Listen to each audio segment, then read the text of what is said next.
The title of this article is Why I'm Raising My Sons Like Daughters. Gloria Steinem recently posted her Christmas wish list. The list is fantastic, but one item really spoke to me as the mom of 3 boys. I'm glad we've begun to raise our daughters more like our sons, but it will never work until we raise our sons more like our daughters. The societal expectations placed upon little girls are far from perfect. Women are expected to be beautiful and nice and never, ever bossy. However, we've come a very, very long way from the 1950s, when getting married and raising a family were the only real life goals presented to women. I was raised to believe I could be whatever I wanted. I was praised for having big dreams in the traditionally male-dominated worlds of law and politics. The same is not true of little boys today. Little boys are taught that certain dreams are off limits.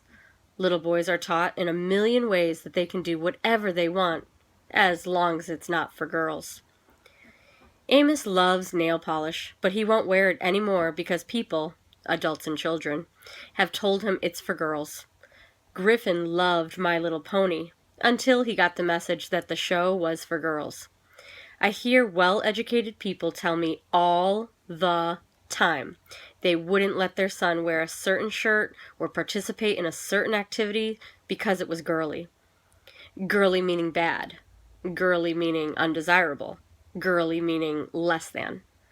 This attitude is harmful, not just to the little boys being subtly told that who they are and what they enjoy is not okay, but also to the little girls being subtly told that who they are and what they enjoy isn't good enough for boys.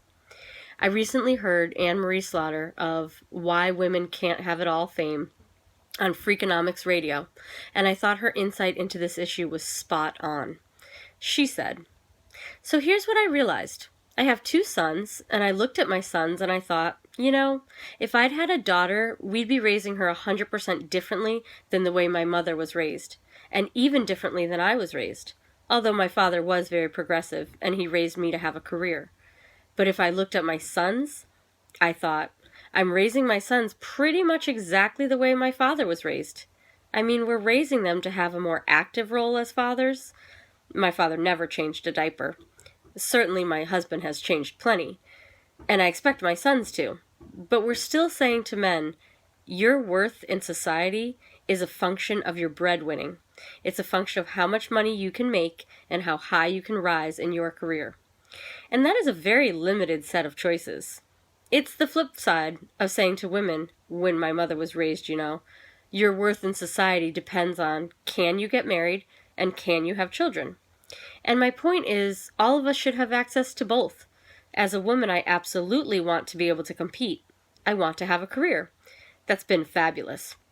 But I sure don't want to do that at the expense of also being a mother and a wife and a sister and a daughter.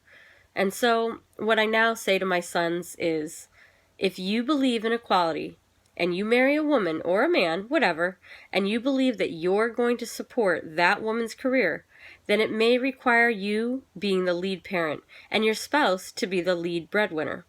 And that's been the situation in our marriage. And they understand that I couldn't have a big career unless Andy played that role. So that's the place where I'm really saying to men, if you believe in equality, it can't be, okay, I believe in equality, but I'm going to take every promotion I get, and if you get a promotion, I'm not going to move for you. When we tell little boys that girly things are off limits, we're not just limiting the toys they can play with. We are limiting the very path to their own self-determination and happiness. We have to raise little boys to believe that nurturing and primary caregiving are just as valuable as ambition and primary breadwinning. We have to teach them the only choice that has real value is the choice that will bring them personal fulfillment. It's hard. It's hard to undo what we've been taught. It's hard to look at our own choices and wonder whether we would have taken a different path had it been open for us.